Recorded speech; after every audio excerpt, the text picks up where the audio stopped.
시작하도록 하겠습니다. 네, 안녕하세요.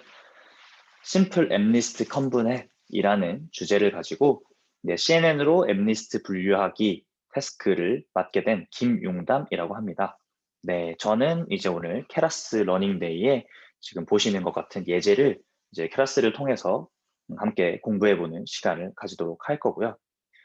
그러면은 오늘 이제 서로에게 좋은 시간이 되었으면 좋겠고, 제가 열심히 설명을 해드리면 여러분들도 케라스를 통해서 간단하게 딥러닝의 태스크를 한 번씩 해볼 수 있는 이제 그런 시간이, 유익한 시간이 되었으면 좋겠습니다. 그럼 한번 시작해 보겠습니다. 네, 저에 대한 소개를 간단하게 하자면, 저는 서강대학교에서 컴퓨터공학과 학사 석사를 마쳤고요. 현재 컴퓨터공학 관련된 거, 데이터 분석, 그리고 머신러닝과 딥러닝 관련된 이제 강의를 전문적으로 하고 있는 강사이고요. 서울소재대학교, 그리고 이제 국내에 있는 여러 가지 기업들, 그리고 온라인 강의도 찾아보시면 있는데, 그런 식으로 이제 여러 곳에서 강의를 하면서 살고 있는 그런 사람이고요. 혹시 저에게 관심이 있으신 분들은 링크드인이나 각종 SNS를 통해서 저에 대해서 관심을 가져주시면 굉장히 감사할 것 같습니다. 네, 그러면 바로 시작해 보도록 하겠습니다. 저희가 오늘 하게 될 이제 태스크의 가장 중요한 데이터셋이죠. 데이터셋에 대한 설명을 한번 보면은, 일단 저희가 사용할 데이터셋은 엠리스트라는 데이터셋이고요. 굉장히 유명하죠. 그래서 이 데이터셋은 일단 손글씨 데이터입니다. 손글씨 데이터라 하면 이 친구들은 한 장 한 장 전부 다 이미지고요. 그 이미지는 28 곱하기 28 사이즈 픽셀을 가지고 있고, 이 친구들은 0부터 9까지의 손글씨, 그러니까 숫자 0부터 9까지를 손으로 쓴 거에 대한 사진들이 되고요. 이 친구들을 데이터셋에는 6만 장의 트레이닝 셋과 1만 장의 테스트 셋으로 이루어져 있습니다. 그래서 이 엠리스트 데이터셋을 보통 어떻게 쓰냐면, 이 데이터셋 이미지가 주어졌을 때 이 이미지가 0부터 9까지의 숫자 중에서 어떤 것인지를 판별하는 대표적인 이미지 머신러닝 방법 분류 예제가 되겠습니다.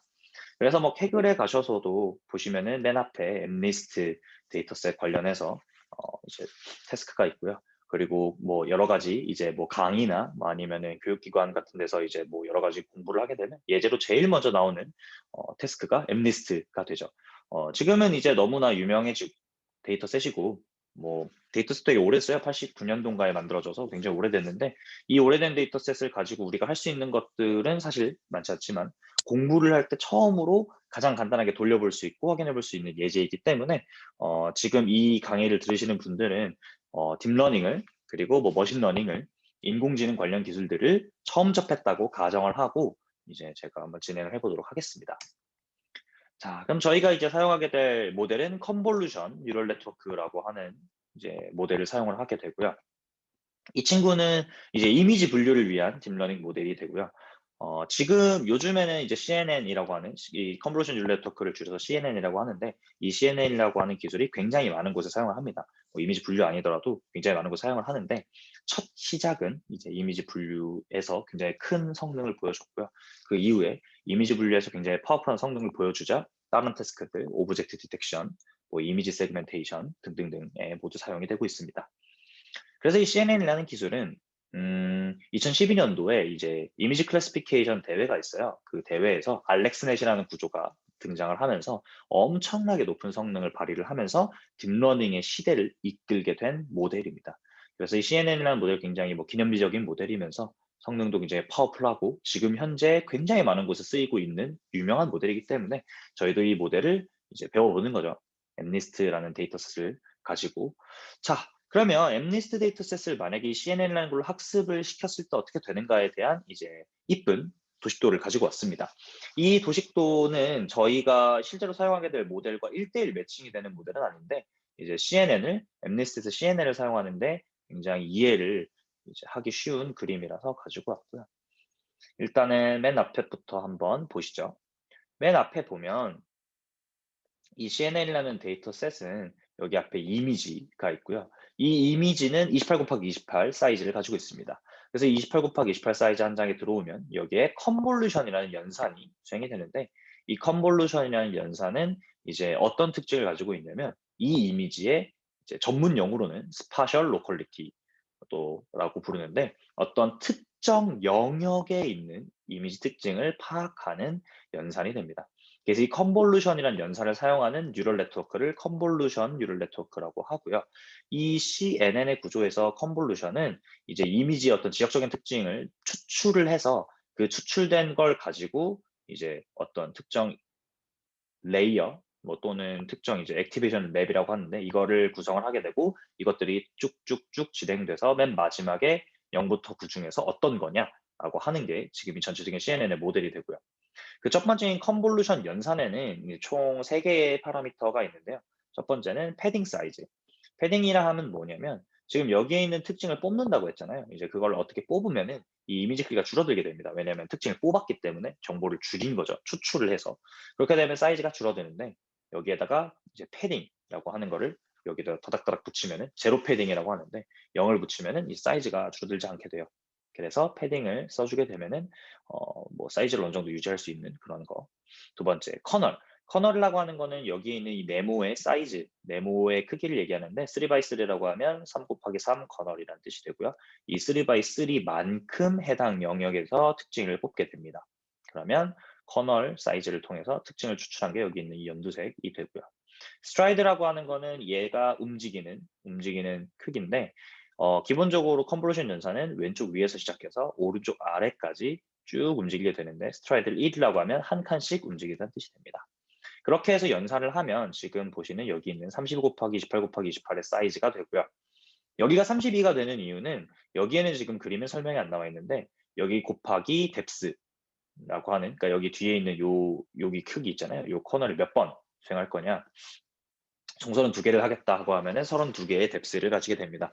그러면 32 곱하기 28 곱하기 28이 되고요. 32도 역시 파라미터로 주어지게 됩니다. 그리고 여기에다 최종적으로 액티베이션 펑션인 렐루를 사용하게 되면은 이 렐루까지 거친 값들이 여기에 새롭게 이제 생성이 되고요. 이 상태에서 다음 레이어로 맥스플링이라는 걸 사용을 하는데 맥스플링이라는 건 뭐냐면 여기에 있는 특정 영역 중에서 커널 사이즈만큼 2x2 사이즈 영역 중에서 가장 큰 값을 뽑는 그런 연산이 됩니다. 그래서 맥스플링이라는 연산을 쓰게 되면은 이 전체적인 특징 중에서 중요한 특징, 맥스니까 가장 큰 특징만을 뽑아내게 돼서 연산상 이득이 있으면서 또 두 번째는 여기에서 이제 저희가 그 중요한 특징을 뽑게 되면서 아무래도 중요한 특징만 다음 사이즈로 넘어가게 되는 두 가지의 효과를 가지게 돼요. 그래서 맥스플링과 컨볼루션을 계속해서 번갈아서 쓰는 게 CNN의 기본적인 구조가 됩니다. 맥스플링은 커널 사이즈를 2x2를 쓰고요. 스트라이드는 2라고 되어 있는데 맥스플링은 기본적으로 스트라이드가 커널 사이즈의 괄호 세로 크기와 동일합니다. 왜냐하면 안 겹치게 플링을 하기 위해서 그렇습니다. 이렇게 해서 계속 반복을 해서 컨볼루션 한 번 더 하고 맥스플링 한 번 더 한 다음 최종적으로 플래튼, 일자로 펴요. 피면은 여기에 있는 이렇게 3136 곱하기 128에 쭉 한 줄짜리가 되고요. 이렇게 된 상태에서 이제 128 곱하기 10 저희가 최종적으로 예측하고 싶은 어떤 사이즈인 10개짜리로 바꿔주게 되면은 여기 있는 0부터 9까지의 숫자 중에 하나로 답이 나오게 되는데 어떤 식으로 구성이 되게 되냐면 이렇게 지금 128로 개수가 나오면 여기서부터 여기까지 소프트맥스라고 하는 액티베이션 펑션을 써서 10개 중에서 어떤 게 제일 높으냐라고 하는 결과가 나오고요. 예를 들면 뭐 1이라고 하는 거에 0.7 이렇게 나오면 여기 있는 게 0.7의 확률로 그러니까 70%의 확률로 1이다라는 뜻이 되고요. 소프트맥스를 지나게 되면 0부터 9까지 합이 1이 되게끔 만들기 때문에 1이 0.7이라면 나머지 합이 0.3이니까 1이 될 확률이 제일 높다. 그러면 이 그림은 1이다. 이런 식으로 판단을 하게 되는 거죠. 그래서 지금 이 인풋 이미지가 4니까 얘가 1이 제일 높게 나왔다고 하면 잘못 학습을 한 거고 4가 제일 높게 나왔다고 하면 제대로 학습을 하게 된 거겠죠. 그런 식으로 엠리스트 데이터를 CNN이라는 걸 사용해서 학습을 진행해서 평가를 하고 싶은 겁니다. 저희가 사용하게 될 CNN 모델 구조는 다음과 같고요. 아이고, 네. 그래서 이 친구를 살펴보면은 여기에 지금 아이고, 죄송해요. 자꾸 꺼지네요. 네. 살펴보시게 되면은 여기에는 지금 이제 컨볼루션 뉴럴 네트워크에 관련된 레이어가 있고 이 레이어는 이제 오른쪽에 있는 그림은 저희가 실제로 이제 모델 구현해서 이제 켰을 때 그리고 왼쪽에 있는 거는 저희가 실제로 사용하게 된 연산인데 왼쪽에 있는 걸 사용하게 되면 오른쪽에 있는 것처럼 실제로 구현이 됩니다. 그래서 뭐 3x3 곱하기 32 곱하기 그렇게 된 이제 컨볼루션 레이어를 처음 적용하게 되면은 그 결과로 오른쪽에 있는 26 곱하기 26 곱하기 32의 결과가 나오게 됩니다. 여기서 26 곱하기 26이 뭐고 이제 3 곱하기 3이 이렇게 됐느냐에 대해 자세한 연산 계산식은 이제 구글링을 하시거나 여기저기 보시면 굉장히 많이 나오는데 그냥 인풋 아웃풋만 알려드리면 실제로 아까 보셨던 것처럼 엠니스트 데이터셋의 한 장 한 장은 28 곱하기 28이고요. 그 친구를 3x3 컨볼루션 연산으로 진행을 해버리면 이제 스트라이드 1 패딩을 주지 않았다는 가정하에 26 곱하기 26으로 줄어들게 되고, 죄송해요. 이게 자동으로 넘어가네요. 자꾸 32개의 이제 뎁스를 사용한다는 뜻이 돼서 32가 나오고요. 오른쪽에 있는 아웃풋 쉐입의 첫 번째 는 넌인 이유는 데이터가 한 번에 몇 개씩 들어오는지를 모르기 때문에 케라스의 구현상, 이제 케라스는 이제 4차원 텐서를 사용하기 때문에 그렇습니다. 그리고 이제 맥스플링도 똑같은 방식으로 적게 26 곱하기 26 되어 있는 걸 넣었을 때 2x2 맥스플링을 하게 되면 13 곱하기 13, 4분의 1로 크기가 줄어들게 되고 그 컨볼루션, 맥스플링, 플리 커넥티드까지 쭉 진행하게 되면 오른쪽에 보시는 것처럼 아웃풋 쉐입이 쭉쭉 나오고요. 이 친구들은 쭉 연결되어 있기 때문에 하나의 레이어의 아웃풋 쉐입이 다음 레이어의 인풋 쉐입이 됩니다. 그리고 최종적으로 드롭아웃 50%라는 걸 적용을 하게 되면은 일자로 편 다음에 그 중에 50%의 노드는 학습에 사용하지 않겠다라고 해서 오버피팅을 막아주게 되는 드롭아웃이라는 기술까지 사용한 다음 소프트맥스를 사용하게 되면 최종적으로 10개의 이제 결과값이 나오고요. 그 10개의 결과값들 중에서 가장 높은 값을 확률로 가지는 걸 결과로 내게 됩니다. 옆에 보시는 파라미터 개수 같은 경우에는 이제 뭐 계산을 실제로 해보시면 참고하시면 되는데 덴스 레이어 쪽이 꽤 높고요. 그리고 위쪽에 있는 컨볼루션 연산들도 파라미터 개수가 꽤 됩니다. 그래서 맥스플링 할 때나 플래튼 할 때, 드롭아웃 할 때는 당연히 이제 학습을 하는 대상이 없으니까 파라미터 개수가 별로 없고 그 외에는 파라미터 개수가 꽤 있다. 이런 것들을 확인해 주시면 됩니다. 자, 그러면 저희가 방금 얘기했던 내용들을 실제 케라스 예제를 보면서 한번 복습을 해보도록 하겠습니다.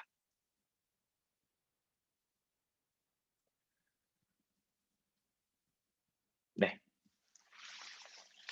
보시는 코드는 이제 어떻게 이제 열게 되는 거냐면요. 저희가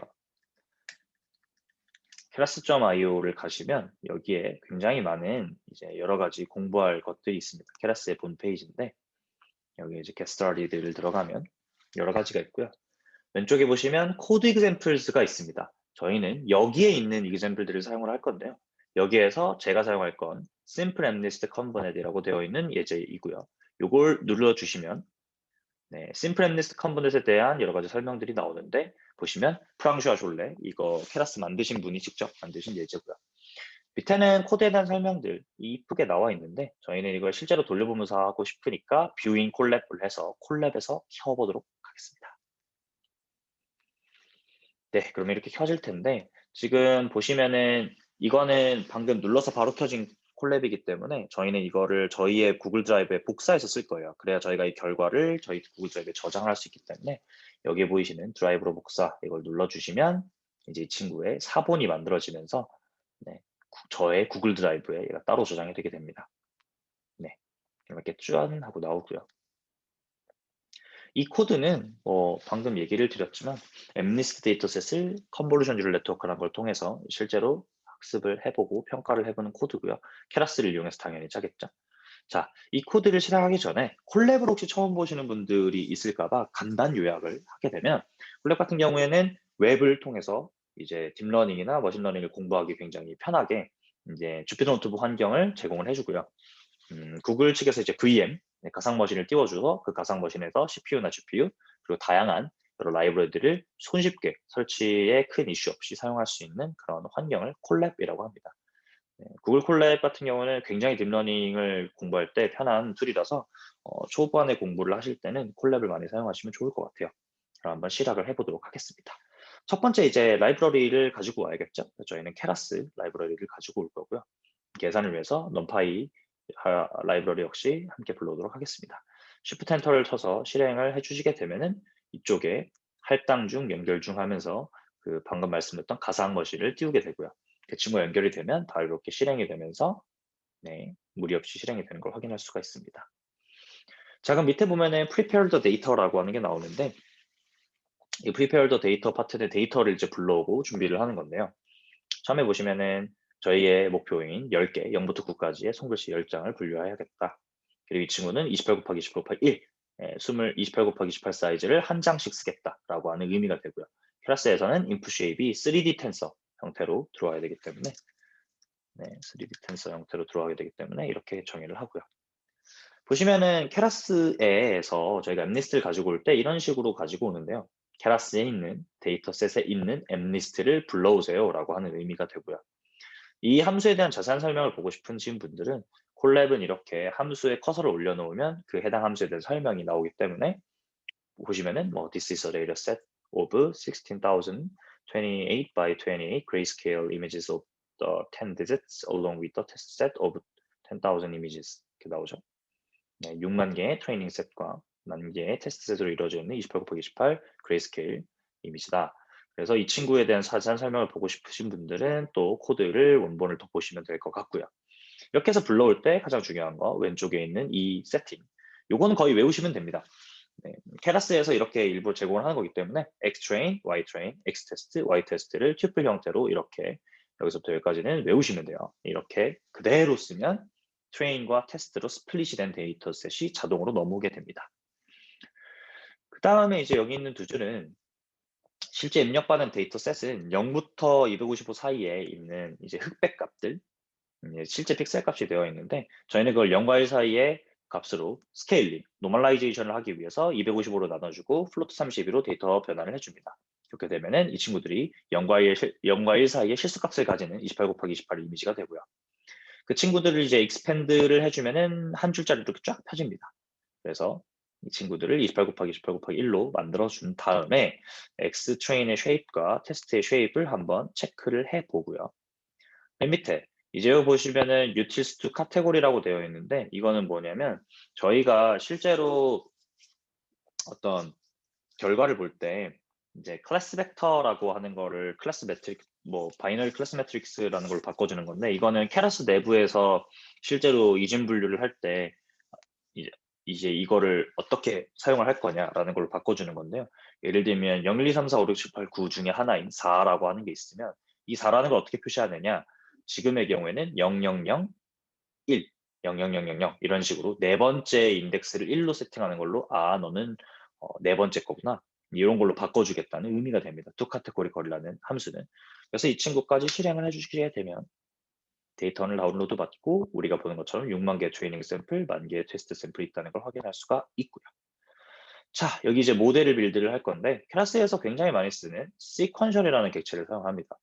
시퀀셜 객체 같은 경우는 클래스가 굉장히 파워풀해지는 하나의 이유가 되는데요. 이 친구는 하나하나 이렇게 레이어 하나하나를 쌓아서 실제로 학습을 진행하게 되고 인풋 레이어를 쌓아요. 그럼 처음에 아까 위에서 세팅한 28 곱하기 28 곱하기 1에 인풋이 들어가게 되고 그 친구를 컨볼루션을 거쳐서 32개의 뎁스를 가지고 3x3 커널을 지나면서 렐루 액티베이션 펑션을 사용하는 레이어를 하나 지나고 그 다음에 2x2 사이즈를 가지는 맥스플링 다시 64 곱하기 3x3 커널을 지나고 렐루 펑션을 사용하는 컨볼루션 그리고 2x2 맥스플링을 적용하는 맥스플링 2D를 넘어간 다음 플래튼 함수를 거쳐서 한 줄로 쭉 핀 다음에 그 중에서 50%는 학습에 사용하지 않는 드롭아웃 0.5를 사용하고 나서 최종 10개로 이 친구를 줄여주고 그때 소프트맥스 펑션을 사용해서 최종 스코어를 내주는 모델 전체가 이렇게 간단하게 한 줄 한 줄 한 줄 한 줄 한 줄로 쭉 이어지게 됩니다. 그리고 이 친구를 실행을 해주시면 모델.서버라는 함수 덕에 밑에 이제 지금 우리가 구현한 모델에 대한 거 아까 PPT에서 봤었죠? 이렇게 쭉 나오고 전체 파라미터 개수가 34,826개다. 뭐 이런 것들이 나오게 됩니다. 그러면 이제 실제로 모델을 학습을 시켜볼 텐데요. 배치 사이즈 저희가 한 번에 몇 개씩 쓸 건지 미니 배치 사이즈로 128개씩 이제 학습을 시킬 거고 전체 데이터는 총 15번 15에폭을 돌릴 겁니다. 자, 학습을 할 때 학습의 어떤 학습 전략은 컴파일이라는 걸 통해서 세팅을 하는데요. 저희는 카테고리컬 크로스 엔트로피라는 로스를 쓸 겁니다. 이거는 멀티 클래스 클래시피케이션, 멀티 클래스 클래시피케이션 다중분류 모델이죠. 다중분류 모델에서 소프트맥스를 쓸 때 사용하는 로스 펑션이 되고요. 아담 옵티마이저라는 걸 쓸 거고 정확도, 어큐러시를 통해서 평가를 하게 될 겁니다. 그리고 fit이라는 함수를 사용하면 학습이 되는데 xtrain을 가지고 ytrain을 평가하는 supervised learning을 할 거고요. 배치 사이즈 epoch는 아까 세팅한 걸로 할 거고 validation 0.1을 줘서 validation을 통해서 트레이닝 데이터를 학습을 시켜보도록 하겠습니다. Shift 엔터로 실행을 해주시면 이 친구가 학습이 되는데 너무 느려요. 이거 이렇게 해가지고 하루 종일 걸리겠어. 이게 너무 느리잖아요. 요거를 이제 못 쓰겠다. 더 좋은 방법을 쓰겠다 해서 콜랩에는 감사하게도 GPU를 쓸 수가 있습니다. 런타임 유연 변경을 누르시면 하드웨어 가속기 GPU, TPU가 있는데 GPU를 누르신 다음 저장을 해주시면 여기가 다시 재할당이 됩니다. GPU가 세팅되는 모델로 다시 재할당이 되는 거죠. 자, 그렇게 되면은 재할당되면은 이게 이전 게 다 날아가거든요. 그래서 다시 위에서부터 재실행을 하나, 둘씩 쭉 해주시고 트레이닝 모델까지 돌려주시면은 아까보다 훨씬 빠른 속도를 체감하실 수가 있습니다.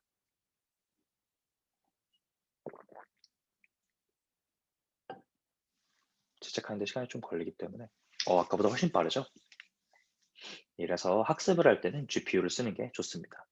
그리고 여담으로 콜랩은 굉장히 꽤 괜찮은 GPU를 제공을 하거든요.